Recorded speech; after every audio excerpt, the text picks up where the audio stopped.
Yo guys, Theo here. Uncommon sense. I'm getting good at remembering to unmute myself. We're here for the weekly live. I'm quite tired. Might be a short stream today, depending on the activity in the chat and such.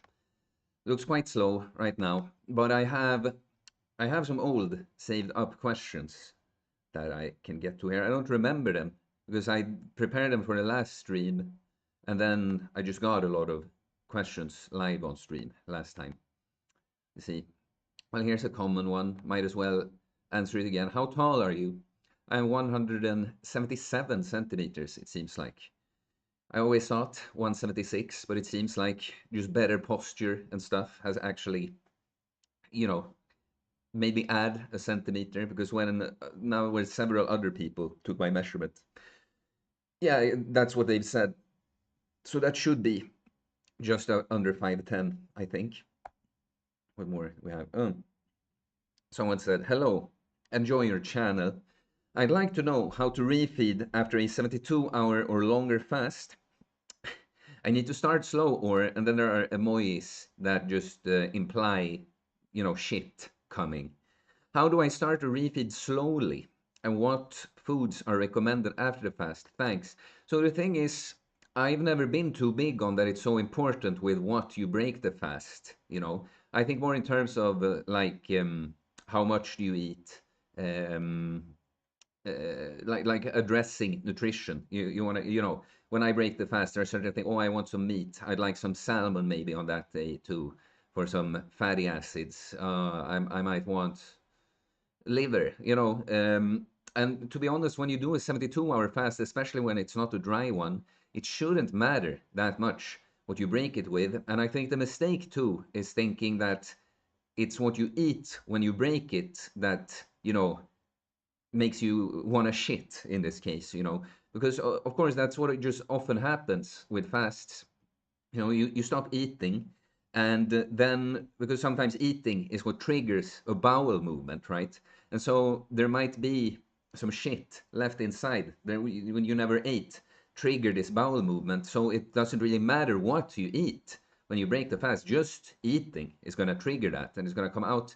um, and to be honest, I don't really see the big issue with it. Like, yeah, okay, maybe it's that shit has sat in there in you and like stewed for a bit, and it feels like urgent. Yeah, like, maybe it's not the most pleasant feeling, but no harm is done, really. Like just go shit.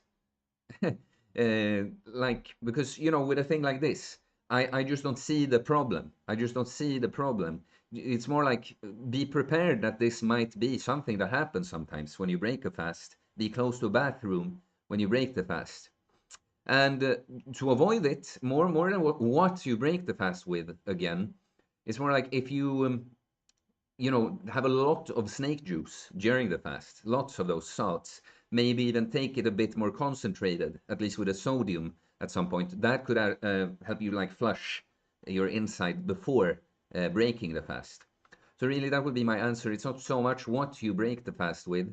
It's like you might just expect this, and is it really a big deal? But you could also just ingest a lot of water and salts during the fast, so it happens sooner.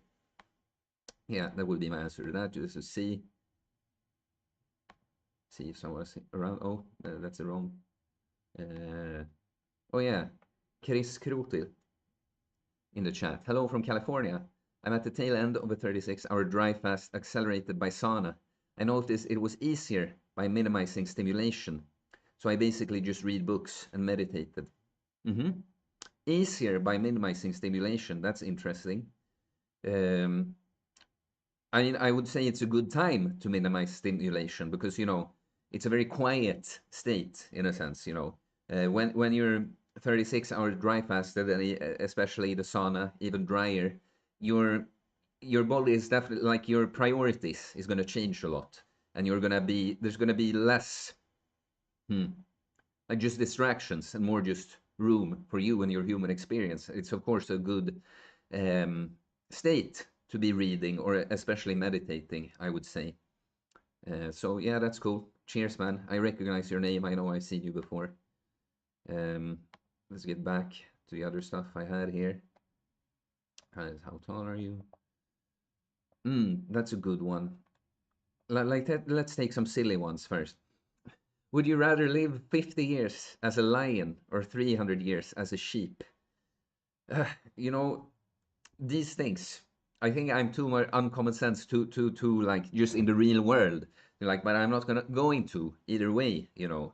And no matter what I pick, if I am a sheep or a lion, I'm not gonna be able to grasp such a. I'm not gonna be able to think about. I mean, more fun to be a lion, probably. Peaceful life as a sheep. 300 years. That's way too long. I gotta go with 50 years as a lion, actually. What do you think about Jean Calment? It's a woman who supposedly lived 122 years while smoking cigarettes a lot and drinking coffee and alcohol and stuff. Well, let's take a look at that right now. Jean Calment. The oldest verified, verified oldest person in the world history of the world. Interesting. Can we see? And I see articles that she may have lied about her age. Could we see something about smoking and stuff? Her husband introduced her to smoking, offering cigarettes after meals, but she did not smoke outside these post-meal occasions. Okay, it seems like she didn't smoke so much. Now, you know, sometimes with stuff like that, I think someone has just something I really know from experience, but I've learned about this year is that your state determines, like your emotional and mental, spiritual, if you will, state determines your physical state so much. Like your immune system is worse if you're depressed, you know. Um, and I can see this in my life that since I changed my lifestyle, I've gotten sick a few times when I like just pushed myself physically to the limit a lot, you know. Or I did a dry fast and with sauna and I was out and about with people. I remember sitting in that state on a subway. I just felt like this is probably not a good idea. And I caught a cold, you know. So of course that was I pushed myself physically very hard. But otherwise, when I've been feeling the best, like just mentally, like that, I've never gotten sick. It's always been when I'm in some kind of a, you know, depression is too strong of a word, but you know, lower kind of state.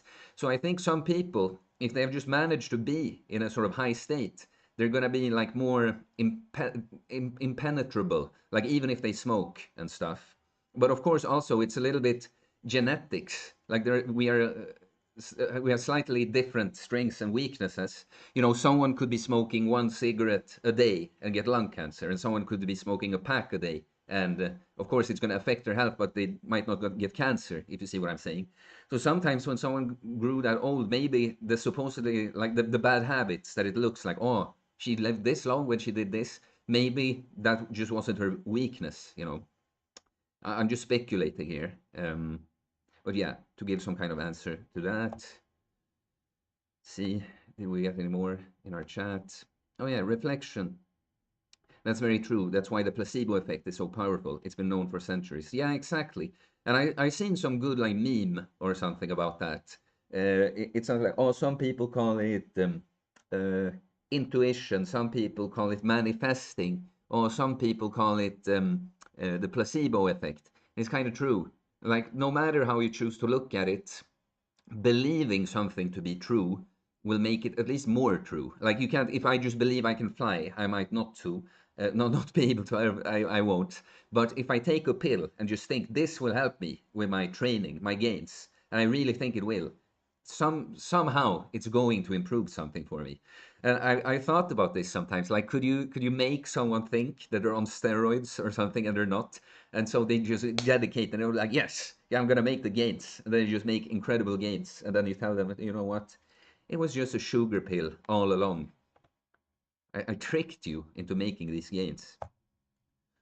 And someone asks, do you think autism is a pro or a con or both?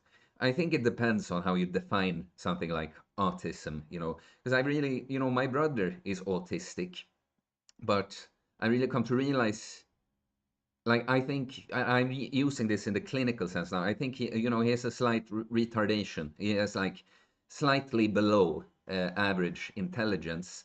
And that's not part of the autism, I would say. The autism, well, from what I've come to learn, it's really being like, it's like the nervous system is overwhelmed. You're super sensitive to certain things, which will make you, um, like you're not good with change. Things, you have to know exactly how things are, and if they're not, it overwhelms you. You're sensitive to noises and lots of stimuli, and that I don't think is a pro. So I think, my answer would depend on if I answer like, is autism, as I've come to think of it, a pro? And then I would say no, because it's what I just said. But if it's just this kind of obsessive personality, that you can go so all into something and be really super nerdy about something, that I really think can be a pro. Of course, I'm a bit like that. I would describe myself as like autistic, like in a semi-jokingly way, but I mean something. Like maybe I'm autistic with my training practice, for instance. Think super serious about it. Think about every little detail. Um, yeah, so it can be a pro.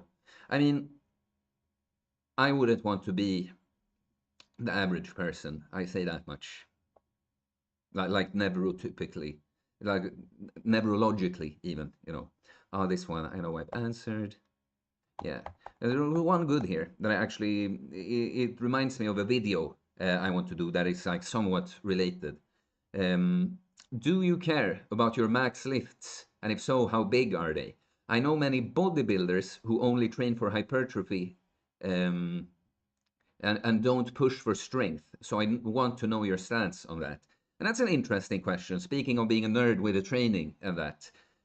So I am actually now, I've started working again on a book about my training philosophy.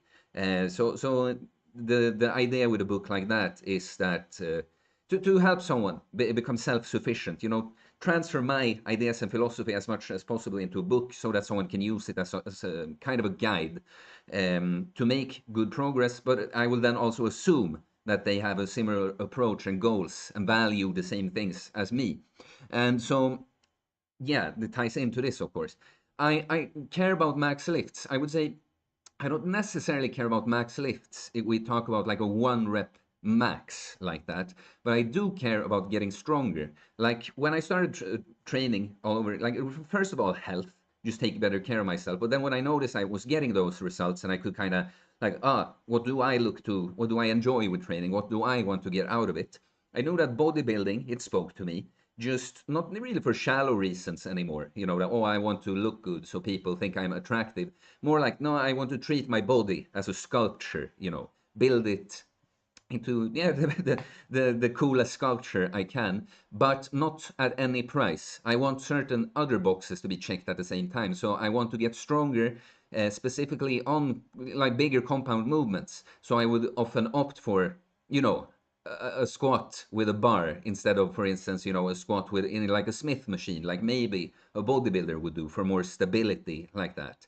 I want to be somewhat athletic and flexible at the same time. So I will go for one rep max here and there. And so when I notice I'm close to something, I might chase that goal. But it's not maxing out as in like one rep maxes that I care the most about.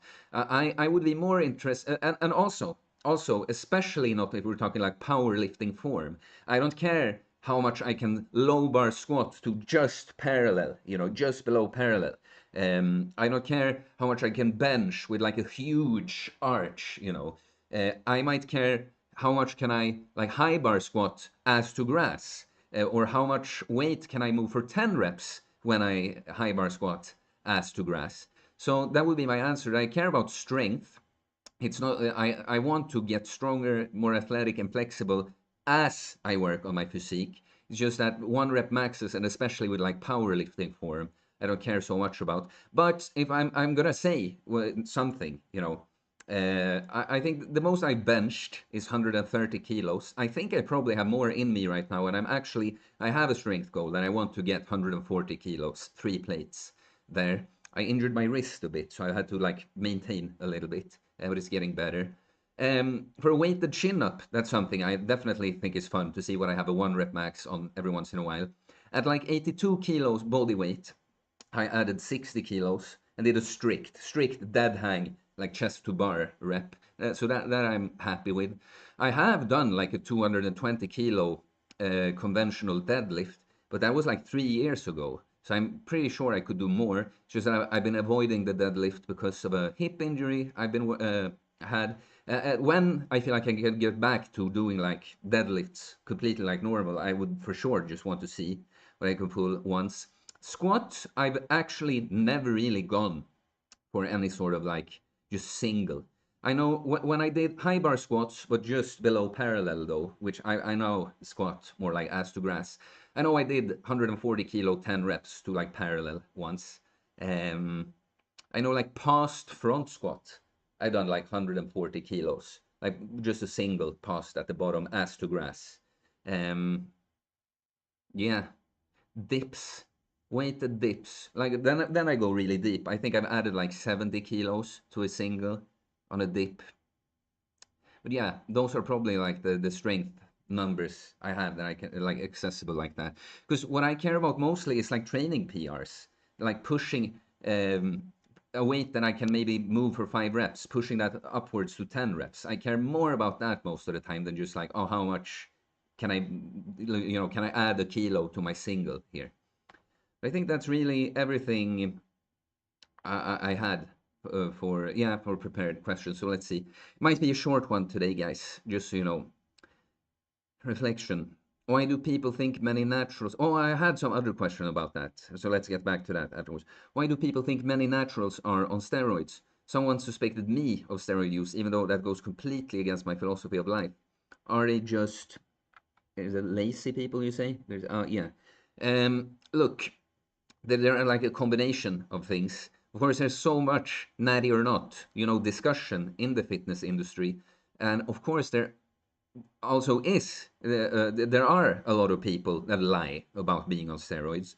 So I understand that people are like suspicious, and of course in many places it's stigmatized and illegal.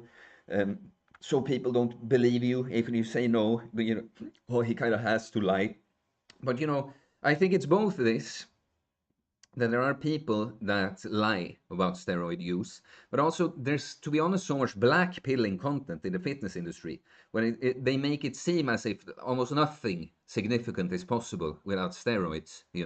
So, and then it's just funny what people go by because I could have a guy like weigh 10 kilos less than me, but is also shredded. And that shredded look is what people often associate with like steroids.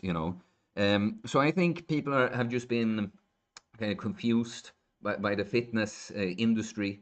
And of course, sometimes it's also just an escape. This guy is way better than me. How come?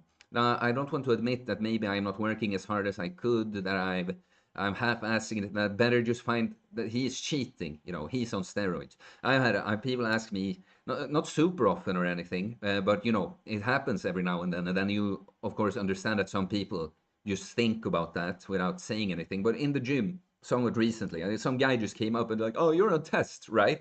And first of all, as if I would, it's illegal here. I would, as if anyone would be like, "Yeah, yes," but I say no, and he's immediately like, "No, come on, blah blah." And I just start telling him, consistent for this amount of years, blah blah blah. See my pictures, blah blah blah blah blah. Um, yeah, no, there was, I did have some question I must have skipped was related to this. Let's see here. Yeah. Just what are your thoughts on people taking testosterone supplements? I, of course, get this question quite often too, like about TRT and that. My thought is that it's like no one needs it. Like no one, like everyone that claims they need it, like they could, most of them could reach good levels with just improving their lifestyle. Um, like if someone literally, if they have literally tried everything, on paper they're doing absolutely everything, they have a good diet, they sleep well, they exercise, they get sunlight, and they've done this consistently for a long time, and still they're like way below where they should be. Like, fine, I understand quality of life even at that point, but for any other person, I would say just don't. You can reach such a high level um, when it comes to fitness and building muscle and get stronger without anything like that, then you'd be dependent on it now. And your balls would shrink because you stop producing testosterone yourself. And no, it's just more badass to be natural. It's better. It's better in just anyway. Mm, yeah, guys. Um, I'm actually quite tired today. I don't have much more prepared, so I will actually end this stream early today. Cute little stream. I will see you in the week. I might pause these streams for a bit, actually, because they just don't bring enough viewers yet. Um, but let me know if you're someone seeing this after the fact. Let me know if you want me to keep doing them. But yeah, I'm gonna check out. I see you, Smacka Barakat. Good to see you, man. But we're ending it early today. See you in videos in the week and on at least one other stream. Yeah, take care, you too, Reflection. See you guys. Peace.